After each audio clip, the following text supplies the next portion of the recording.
Welcome po mga boss, mga sir, no? May nagtanong sa akin kung saan daw makikita ang spark plugs ng Honda City IDSI.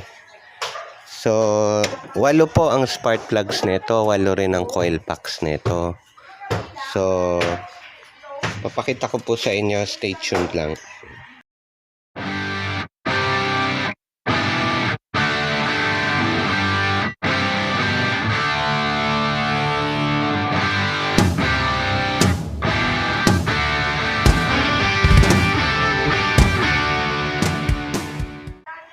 So, ito po yun. Ito yung pinaka-cover niya. So, niluwagan ko na siya, no? Alisin nyo lang yung cover.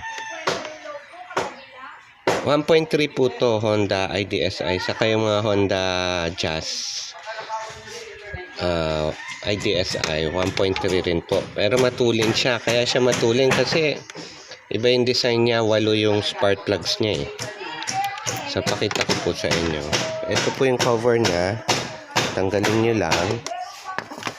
Tapos, ayan po yung coil packs niya. Saka yung spark plugs.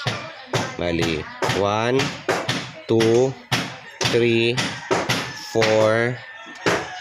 So, ito ko. Ewan ko kung makikita nyo. No? Ito. 5, 6, 7,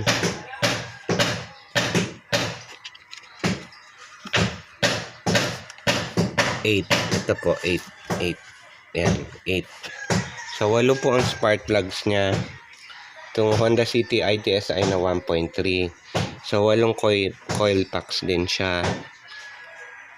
So, pag pumapalya siya, pag magpapalit ka ng spark plugs, aalisin mo lang itong mga tornilyo na to. Tapos, hugutin mo siya. Makikita mo na sa loob yung spark plugs niya. So, 8 siya. So, ang mahirap tanggalin yung andito sa likod. Yung 4 na coil packs niya, saka 4 na spark plugs. So, ang recommended dito, pag magpapalit ka ng spark plugs, at least sana iridium yung ilagay mo sa likod. Kasi, ang iridium kasing spark plugs, 5 taon mahigit. So, mas matibay siya, mas matagal siya mapundi. Ang recommended na ilagay dito sa likod is iridium na spark plugs para mas matagal siyang ma-wear off, mas matagal siyang masira.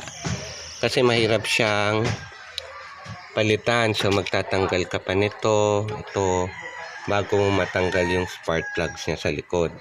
So, pwede rin naman dito, iridium na rin ang ilagay nyo. Pero pwedeng NGK lang ilagay nyo dito. So, pag namamalya yung kotse, kung mag-tune up ka, 8 ang spark plugs na papalitan mo. Yun ang design niya, eh. Honda City IDSI siya.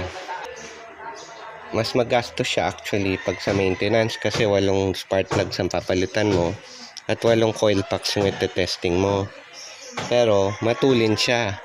Kahit 1.3 lang siya, bumibitek ata to or something. Kaya kahit 1.3 siya, matulin siya. Para siyang 1.6 ang takbo niya kasi nga iba yung design ng makina, 8 yung spark plugs. So, yun lang po. Sana po nakatulong. Konting kaalaman lang para at least doon sa nagtatanong kung saan makikita yung spark plugs, ito. Pati yung mga coil packs niya, ito siya. So, yun lang po. Sana po nakatulong. Pa-like na lang po and pa-subscribe na lang po sa channel. Marami pong salamat. Ang pag-testing nito, gagawa tayo sa susunod na video. Pakita ko sa inyo.